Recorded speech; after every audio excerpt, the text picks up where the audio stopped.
Soko la forex linaendeshwa kwa vipindi vinavyofahamika kama market session, na kuna market session kubwa 4 duniani.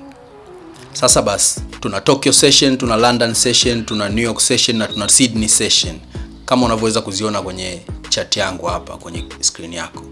Sasa kila session ina tabia zake, sifa zake, namna jinsi ya kuitrade na namna jinsi inavyofunguliwa na kufungwa. Na kila session ina namna jinsi unavyotakiwa uiapproach kutokana na tabia za session husika. Kwa mfano, London na New York session ni session ambazo kuna trader wengi wana engage kwenye market. Lakini Sydney na Tokyo ni session ambazo kuna volume ndogo sana ya trader wanao engage kwenye market. Lakini pia London session na New York session kuna aina ya pair ambazo ndo huwa zinakuwa watu wengi wanazitrade. Halikadhalika Tokyo session pamoja na Sydney session kuna aina ya pair ambazo watu wengi huwa wanakuwa wanazitrade muda huo. Na hizi session zote zinapokezana kwa siku. Kila siku, kila session lazima itapita. Ni muda tu wanapokezana, akitoka huyu anakuja huyu market session. Sasa basi, London na New York session ni session ambazo nimekwambia kuna volume kubwa ya trader. Watu wengi wanakuwa wana engage mida hiyo. Kwa it means watu wengi watapush bei. Kama bei itakuwa inashuka, watu wataipush ishuke kwa kiasi kikubwa. Kama bei itakuwa inapanda, watu wataipush kwa kiasi kikubwa ipande. Kwa sababu volume ya watu ni kubwa, na volume ndio inayoleta volatility, mabadiliko makubwa ya bei, aidha kupanda au kushuka kwa bei. Sasa basi, London na New York session, hizi ni session ambazo strategy yake mara nyingi watu huwa wanazitrade uptrend ama downtrend. Utatafuta strategy au mbinu ambazo zinakufanya au zinakuruhusu wewe kutrade uptrend au downtrend. Kwa hiyo hapo ndo unaweza kaangalia techniques mbalimbali za kuangalia kwamba pamoja na fundamental utaiweka vizuri, na kuangalia technique ambayo itakuruhusu wewe kuweza kupima bei au kupima mabadiliko ya bei kwenye uwanda wa uptrend ama uwanda wa downtrend.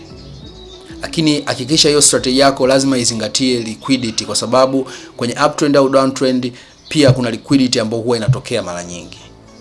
Halikadhalika unapokuwa una trade Tokyo au Sydney session, hizi ni session ambazo kuna volume ndogo ya trader, watu wanakuwa ni wachache.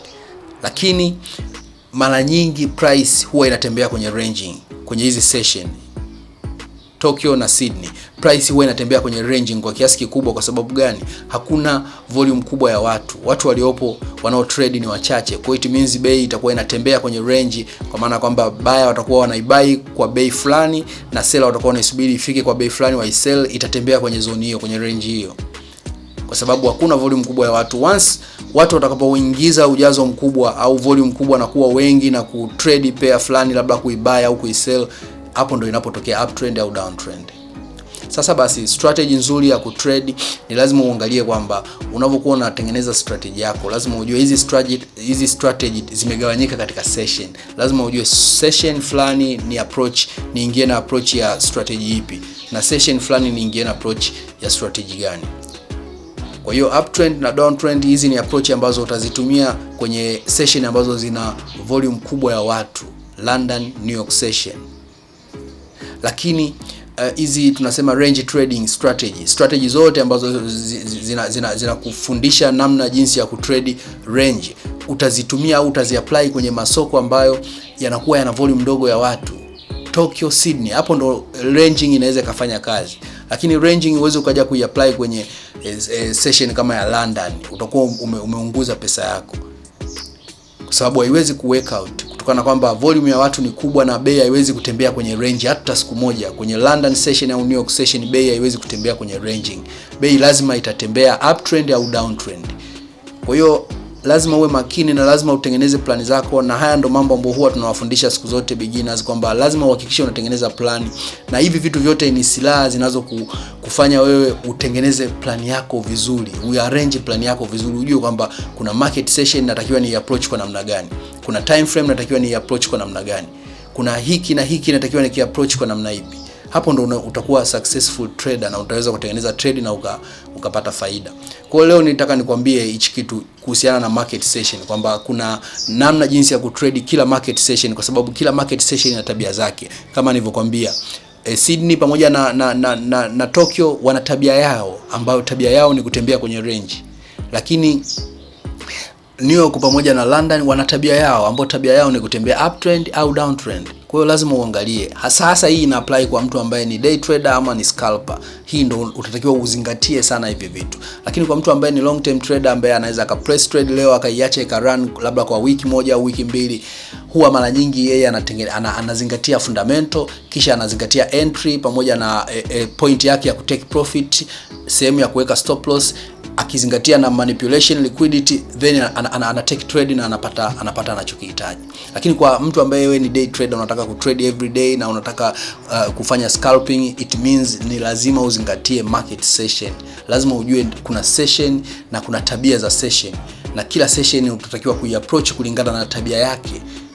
Kama nilivyokupa kidokezo kwamba London session huwezi kuiapproach kwa tabia ya ranging, kwa sababu utakuwa unaenda kwenye soko ambalo watu watalipandisha au watalishusha, lakini wewe unaenda kusema kwamba bei itatembea kwenye range. Hapo utakuwa unakosea. Au kwenye session ambayo ni Tokyo au Sydney, wewe unaenda kutrade strategy za uptrend au za downtrend. Hapo utakuwa unapotea, kwa sababu strategy za uptrend it means bei unailazimisha shoot kupanda juu sana au drop chini sana, wakati session inakwambia kwamba bei itatembea kwenye range kwa kipindi hichi.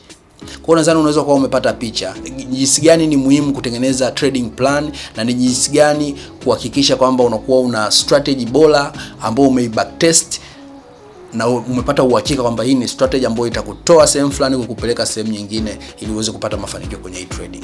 Kwa hiyo I hope video yangu itakuwa imekupa kitu kidogo, na utakuwa umejifunza kitu juu ya hizi market session, na utajua jinsi gani ya kuapproach market session. All in all, God bless your hustle.